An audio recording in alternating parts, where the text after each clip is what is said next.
जब सभी बीरबल को लेकर दरबार में पहुंचे तो महाराज इस मंजर को देखकर सुनकर बादशाह अकबर ने भी मुस्कुराकर यही कहा कि उनका शहजादा दुनिया का सबसे सुंदर बच्चा है। सभी दरबारी अकबर की इस बात पर हामी भरते हैं। तभी अकबर बीरबल से पूछते हैं कि तुम्हारा इस बारे में क्या विचार है। बीरबल: महाराज, शहजादा सुंदर है, लेकिन मेरे ख्याल से शहजादा पूरी दुनिया का सबसे सुंदर बच्चा नहीं है।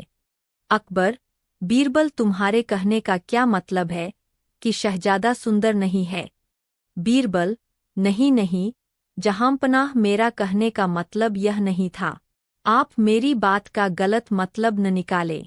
हमारा शहजादा बहुत खूबसूरत है, लेकिन दुनिया में और भी सुंदर बच्चे होंगे। अकबर: तो क्या हम यह समझे कि पूरी दुनिया का सबसे सुंदर बच्चा हमारा शहजादा नहीं है? बीरबल: जी जहांपनाह, मेरी बातों का यही मतलब है। अकबर: बीरबल, अगर तुम्हारा यह कहना है कि दुनिया में शहजादे से भी ज्यादा खूबसूरत बच्चा है, तो तुम उसे हमारे समक्ष लेकर आओ। अकबर का आदेश सुनकर बीरबल शहजादे से भी ज्यादा सुंदर बच्चे की खोज में निकल जाता है। कुछ दिन बीतने के बाद बीरबल राज दरबार आता है। बीरबल राज दरबार में अकेले आता है। यह देख अकबर खुश होकर कहता है, क्यों बीरबल अकेले आए हो? मतलब तुम्हें शहजादे से अधिक खूबसूरत बच्चा नहीं मिला? बीरबल: जहांपनाह, मैं आपको इस बात की सूचना देने आया हूं कि मैंने शहजादे से भी अधिक सुंदर बच्चा खोज लिया है। अकबर: अगर बच्चा मिल गया है तो तुम उसे दरबार में क्यों नहीं लाए? बीरबल: मैं उसे दरबार में लेकर नहीं आ सकता हूं, लेकिन मैं आपको उस तक लेकर जरूर जा सकता हूं। अकबर: ऐसा कौन सा कारण है जिसकी वजह से तुम उसे दरबार में नहीं ला सकते? बीरबल: यह तो आपको वहां जाकर ही पता चलेगा। अकबर: ठीक है, फिर हम कल सुबह उस बच्चे को देखने जाएंगे। बीरबल: जहांपनाह, उस बच्चे को देखने जाने के लिए हमें भेष बदलना होगा। अकबर: उस बच्चे से मिलने के लिए हम यह भी कर लेंगे। अगले दिन सुबह अकबर और बीरबल भेष बदलकर उस बच्चे को देखने के लिए चले जाते हैं। बीरबल अकबर को एक झोपड़ी में लेकर जाता है, जहां एक छोटा सा बच्चा मिट्टी के साथ खेल रहा होता है। बीरबल उस बच्चे को दिखाते हुए कहता है कि वो रहा सबसे सुंदर बच्चा। अकबर: तुम्हारी यह हिम्मत कि तुमने एक बदसूरत और झोपड़ी में रहने वाले बच्चे को संसार का सबसे सुंदर बच्चा बता दिया। अकबर की बातें सुनकर बच्चा जोर जोर से रोने लगता है, जिसे सुनकर उसकी माँ झोपड़ी के अंदर से आती है और अकबर को गुस्से में कहती है, तुमने मेरे बच्चे को बदसूरत कैसे कह दिया? मेरा बच्चा संसार का सबसे सुंदर बच्चा है। अगर दोबारा मेरे बच्चे को बदसूरत कहा तो मैं तुम दोनों की हड्डी पसली एक कर दूंगी। यहाँ से चले जाओ और दोबारा यहाँ दिखाई नहीं देना। इतना कहने के बाद वो माँ अपने बच्चे को खिलाने लगती है और कहती है, मेरा बच्चा संसार का सबसे सुंदर बच्चा है। बादशाह अकबर उस माँ की बात सुनकर खामोश हो जाते हैं। बीरबल: जहांपनाह, अब आपको सब समझ में आ गया होगा। अकबर: हाँ, अब मैं अच्छे से समझ गया हूँ। एक वक्त की बात है, बादशाह अकबर किसी एक बात को लेकर बहुत परेशान रहने लगे थे। जब दरबारियों ने उनसे पूछा तो बादशाह बोले, हमारे शहजादे को अंगूठा चूसने की बुरी आदत पड़ गई है। कई कोशिश के बाद भी हम उनकी यह आदत छुड़ा नहीं पा रहे हैं। बीरबल: बादशाह अकबर, बच्चा कैसा भी हो, माता पिता के लिए उनका बच्चा संसार का सबसे सुंदर बच्चा ही होता है। अकबर: बीरबल, तुम सही बोल रहे हो, हर माता पिता के लिए उनका बच्चा सुंदर होता है। बीरबल: जहांपनाह, मैं बस इतना चाहता हूं कि आप शहजादे को चापलूसों से दूर रखकर अच्छी तालीम दें। अकबर: बीरबल, तुमने एक बार फिर हमारा दिल जीत लिया। कहानी से सीख: कभी किसी चीज को लेकर घमंड नहीं करना चाहिए, क्योंकि एक न एक दिन वो घमंड टूटता जरूर है।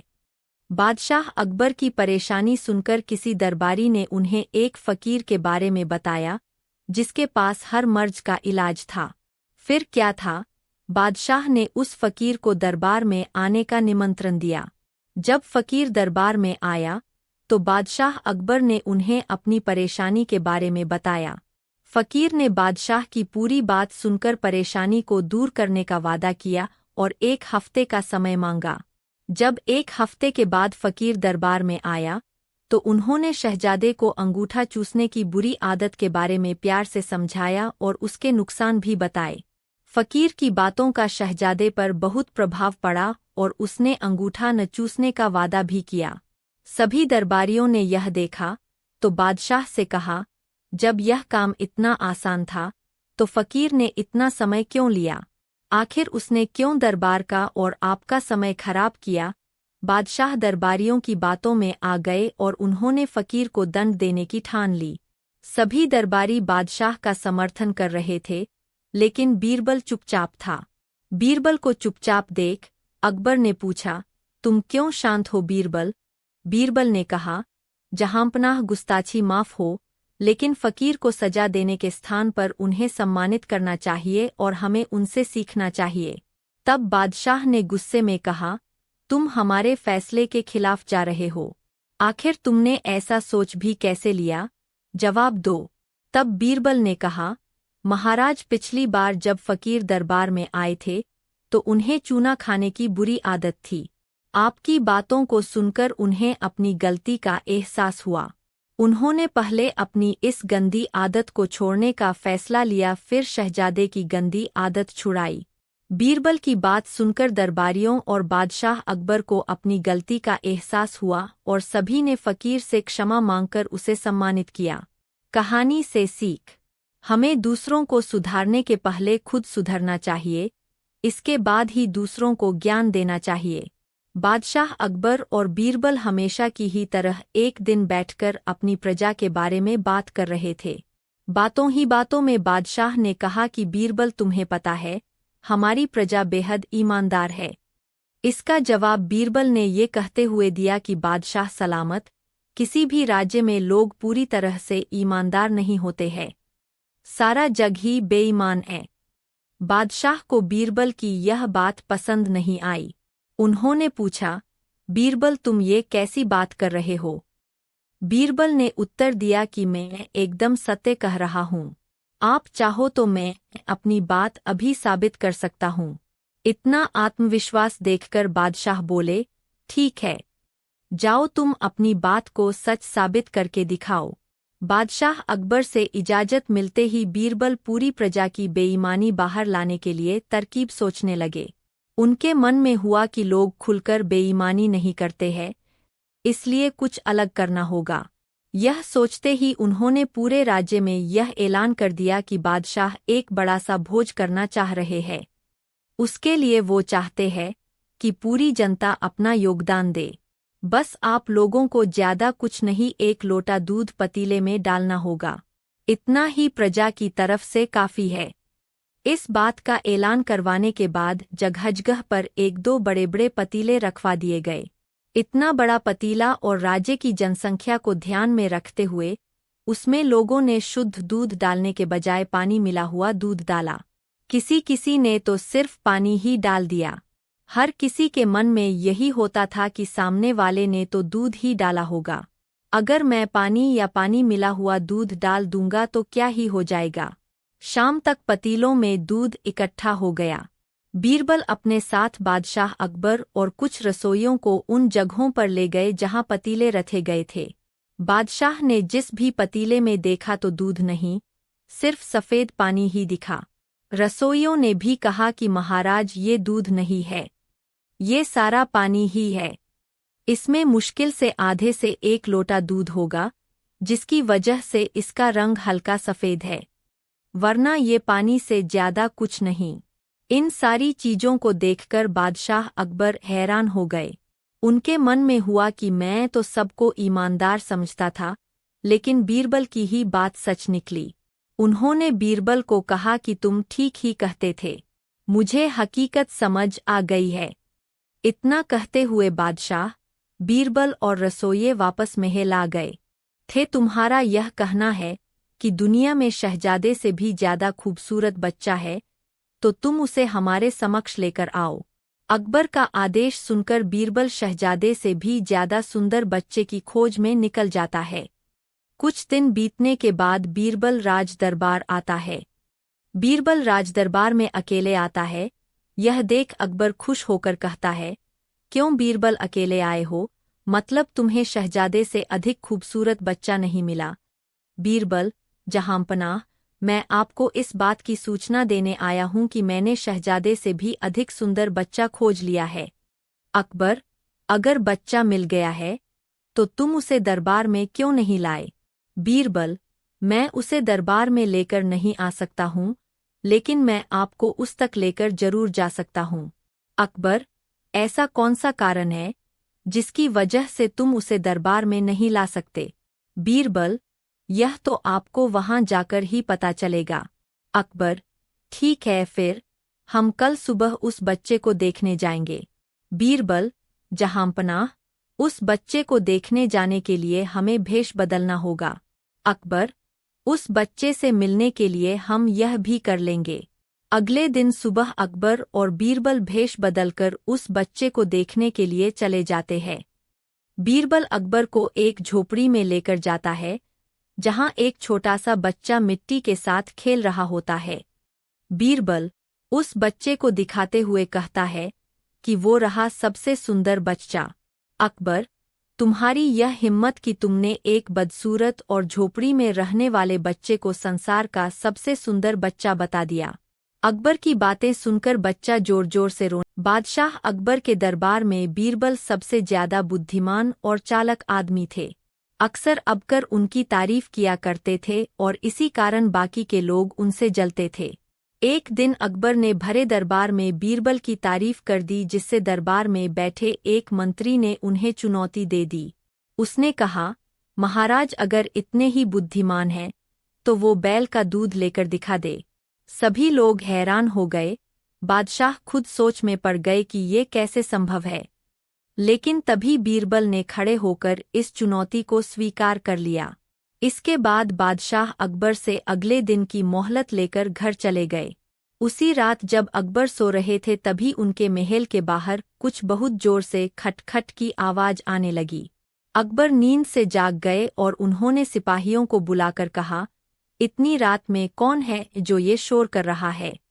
जाकर इस शोर को बंद कराओ। सिपाहियों ने बाहर जाकर देखा तो शोर बंद हो गया था। कुछ देर बाद फिर से शोर शुरू हुआ। बाद ने इस बार उसे पकड़ कर लाने का आदेश दिया। सैनिकों ने तुरंत एक छोटी बच्ची को लाकर अकबर के सामने खड़ा कर दिया। अकबर ने उससे पूछा, तुम इतनी रात में शोर क्यों मचा रही हो? क्या कर रही हो तुम? घर क्यों नहीं गई? उस लड़की ने कहा, महाराज मैं कपड़े धो रही थी। अकबर ने हैरानी से पूछा, इतनी रात में? अरे मेरी माँ मायके गई है और मेरे पिताजी ने एक लड़के को जन्म दिया है, इसलिए वही सारे कपड़े थे जो मैं धुल रही हूँ। बादशाह अकबर अब तो एकदम परेशान हो गए और उससे जोर से पूछा, तुम्हारे पिता ने बच्चे को जन्म दिया? क्या बकवास कर रही हो? बकवास नहीं महाराज, सच में जब आपके राज्य में बैल दूध दे सकते हैं तो एक आदमी बच्चे को जन्म क्यों नहीं दे सकता है? अकबर को अब सारी कहानी पता चल गई कि ये बीरबल की चाल है। उन्होंने उस लड़की को इनाम देकर रुखसत किया और अगले दिन दरबार में जब पहुंचे तो उस मंत्री ने बादशाह से कहा, महाराज कल रात मैं ठीक से सो नहीं पाया, ना जाने कौन गुस्ताख शोर मचा रहा था। तब बादशाह ने हंसते हुए कहा, वो कल रात बैल दूध दे रहा था इसलिए। इतने में बीरबल आ गए और पूरी घटना अकबर ने उस मंत्री को बताया और अंत में उसने बीरबल से माफी मांग ली। एक बार बादशाह अकबर और बीरबल राज्य में घूम रहे थे। तभी उन्होंने देख एक दुकान पर बहुत खूबसूरत कालीन बिक रहा था। अकबर ने बीरबल से उसका दाम पूछने को कहा। बीरबल के पूछने पर व्यापारी ने तमिल में कुछ कहा, लेकिन दोनों की समझ में कुछ नहीं आया। कभी देर हो गई लेकिन उनको पता नहीं चला कि वो क्या बोल रहा है और दोनों वापस राजमहल आ गए। अकबर ने अपने मंत्री सुखदेव को जी से कहा, आप एक ऐसे व्यक्ति को ढूंढ कर लिए जो कई सारी भाषाएं बोल सकता हो। अगर हमें अपने राज्य की प्रजा की भाषा ही नहीं समझ आएगी तो उसकी फरियाद कैसे सुनेंगे? अगले दिन सुखदेव एक ऐसे आदमी को दरबार में पेश किया जो कई सारी भाषाएं बोल सकता था। अकबर उसे देखकर बहुत खुश हुए। सभी दरबारियों अपनी अपनी मातृभाषा में उसे बात की और उसने बहुत ही अच्छे से उनका उत्तर दिया। तब अकबर ने कहा, अच्छा, आपकी मातृभाषा क्या है, आप खुद ही बता दीजिए। व्यक्ति ने कहा, जहांपना मैंने सुना है बीरबल बहुत बुद्धिमान है, हर मुश्किल से मुश्किल जवाब का उत्तर दे देते हैं, तो क्यों न बीरबल जी ही बताए। अकबर ने बीरबल से पूछा, क्यों बीरबल तुम ही बताओ। बीरबल ने कहा, जहांपना मुझे एक दिन की मोहलत चाहिए और कल मैं आपको इस प्रश्न का उत्तर दे दूंगा। अकबर मान गए। रात में बीरबल ने अपने एक नौकर को उस व्यक्ति के कमरे में भेज दिया जो वहां पर जाकर अलग तरह की डरावनी आवाजें निकालने लगा। ये सुनकर वह बहुभाषिया डर गया और उसने किसी भाषा में कुछ कहा और उसके बाद फिर जाकर सो गया। अगले दिन बीरबल ने दरबार में सबके सामने कहा, बादशाह, इनकी मातृभाषा गुजरती है। वह व्यक्ति हैरान हो गया और उसने स्वीकार किया कि जो भी बीरबल ने कहा वो सच है। अब अकबर ने पूछा, बीरबल तुमने ये कैसे किया। तब बीरबल ने कल रात की पूरी दास्तां कह सुनाई और कहा, महाराज, जब कोई गुस्से में, आश्चर्य में या डरा हुआ होता है तब वो अपने मातृभाषा में ही बात करता है। उनको बाहर निकाला गया। उन्होंने गर्माहट पाने के बाद बीरबल से कहा, बीरबल, इतनी सर्दी में कोई भी इतने ठंडे पानी में नहीं उतरेगा।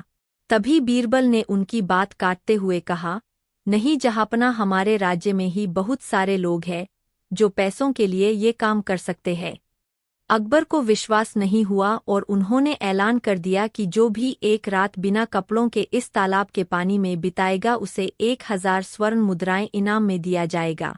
बादशाह के आदेश को 2 दिन बीत गए, लेकिन कोई भी ये शर्त स्वीकार करने के लिए तैयार नहीं हुआ। तभी उनके दरबार में एक गरीब मजदूर आया और उसने कहा कि मैंने सुना है बादशाह सलामत उस शख्स को 1000 सोने के सिक्के देंगे जो उनके शाही तालाब में एक रात बिना कपड़ों के बिताएगा। अकबर ने कहा, सही सुना है तुमने। उसने फिर कहा कि मैं ये शर्त स्वीकार करता हूँ और आज रात ही ये काम करूँगा। सब तय हो गया और अपने वादे के मुताबिक वो रात को तालाब के पानी में बिना कपड़ों के उतर गया। पूरी रात वो पानी में रहा और सुबह बादशाह से इनाम लेने के लिए दरबार में पहुंच गया। अकबर उसे देखकर हैरान हो गए और पूछा, तुमने ये काम कैसे किया, तुम्हें ठंड नहीं लगी। उसने बताया कि मुझे ठंड लग रही थी कि तभी मेरी नज़र महल के खिड़की पर रखे दिए पर गई और उसी को देखते देखते मैंने पूरी रात पानी में बिताए है। इसको सुनते ही सभी दरबारी कहने लगे, जहांपना ये धोखेबाज है, इसने दिए की गर्मी के मदद से पूरी रात पानी में काटी है, इसलिए ये इनाम के लायक नहीं है। बादशाह अकबर उनकी बातों में आ गए और उसे बिना इनाम दिए वहां से भगा दिया। बीरबल से उसने सारी बात बता दी। बीरबल ने उसे 100 सोने के सिक्के अपने पास से देकर उससे कहा, तुम्हारा इनाम बादशाह सलामत जल्द ही देंगे। कुछ दिन बाद बीरबल ने महल जाना छोड़ दिया और ऐसे तकरीबन 10 दिन बीत गए। एक दिन अकबर ने बीरबल को बुलावा भेजा लेकिन वो नहीं आए और संदेशवाहक से कहा कि बादशाह सलामत से कहना कि मैं कुछ जरूरी काम कर रहा हूँ इसलिए नहीं आ सकता। अकबर को जब पता चला तो वो हैरान हो गए। वो खुद बीरबल से मिलने चले गए। उन्होंने जाकर देखा तो भी बीरबल नहीं दिखे। घर पर पूछने पता चला कि वो अपने रसोई में कुछ पका रहे हैं और किसी को भी अंदर आने से मना किया है। बादशाह की उत्सुकता और बढ़ गई। उन्होंने अंदर जाकर देखा तो वो और भी ज्यादा आश्चर्यचकित हो गए। उन्होंने देखा कि बीरबल ने एक हांडी को छत से सटा का बांध दिया है और उसके नीचे आग लगा रखी थी। उन्होंने पूछा, तुम क्या बना रहे हो बीरबल? बीरबल ने उत्तर दिया, हुजूर, खिचड़ी। अब बादशाह को गुस्सा आ गया और उन्होंने गुस्से से कहा, इतनी दूर हांडी बांध रखी है तुमने तो फिर इस आग से कैसे पकेगी खिचड़ी, और इस तरह से ये खिचड़ी कभी नहीं बनने वाली। बीरबल ने कहा, गुस्ताती माश हो जहापन, लेकिन जब महल के एक कोने से छोटे से दिए की गर्मी तालाब में खड़े आदमी तक पहुंच सकती है तो ये खिचड़ी क्यों नहीं बन सकती? बादशाह को समझ में आ गया कि बीरबल एक बार अकबर के दरबार में एक व्यक्ति आया और उसने कहा, महाराज, मैं एक मुसाफिर हूँ और आपके राज्य के विद्वान लोगों की खूब प्रशंसा सुनी है। मैंने इसलिए आपके दरबार में एक चुनौती लेकर आया हूँ।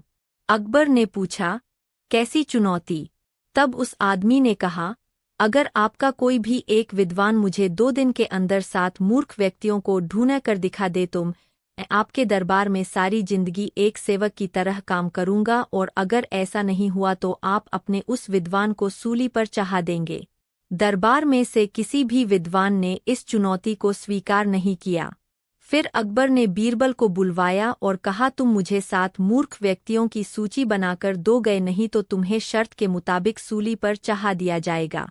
बीरबल ने कहा, जी जहांपनाह, मैं आपके लिए 7 मूर्ख व्यक्ति जरूर ढूंढ कर लाऊंगा। ने उन्हें उनकी गलती के बारे में बता रहे हैं। उन्होंने तुरंत उस आदमी को बुलाकर उसे इनाम की रकम दे दी और बीरबल को भी खूब उपहार दिया। अकबर, हम आपको 7 मूर्ख व्यक्ति ढूंढने के लिए सिर्फ 2 दिन का समय देते हैं। बीरबल, जहांपनाह, मुझे इतने अधिक समय की आवश्यकता नहीं पड़ेगी। अकबर, ठीक है, अगर तुम उससे पहले ही मूर्ख व्यक्ति ले आ सकते हो तो यह अच्छी बात है। बीरबल उसी रात मूर्ख व्यक्तियों के तलाश में निकल गए।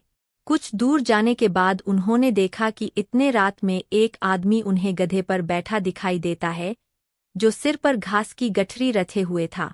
बीरबल ने उसके पास जाकर पूछा, तुम कौन हो और ऐसे गधे पर बैठकर और घास अपने सिर पर लेकर क्यों जा रहे हो? व्यक्ति, मैं रामू हूँ और मेरा गधा कमजोर व थका हुआ है, इसलिए गधे का बोझ कम करने के लिए मैंने घास की गठरी अपने सिर पर रखी है। उसका जवाब सुनते ही उन्होंने उसका नाम अपनी सूची में लिख लिया और उसे खूब सारा इनाम देने के लिए कल दरबार में बुला लिया। थोड़ी दूर और चलने के बाद उन्होंने फिर देखा कि 2 व्यक्ति आपस में लड़ाई कर रहे हैं। बीरबल ने उनसे पूछा है कि तुम दोनों कौन हो और किस बात के लिए लड़ रहे हो? पहला व्यक्ति, जनाब, मेरा नाम सुरेश है। दूसरा व्यक्ति, और मेरा नाम महेश है। महेश, जनाब, मुझे सुरेश कहता है कि इसके पास शेर है जिसे वो मेरी गाय के शिकार के लिए छोड़ेगा। सुरेश, हाँ, मैं ऐसा ही करूँगा।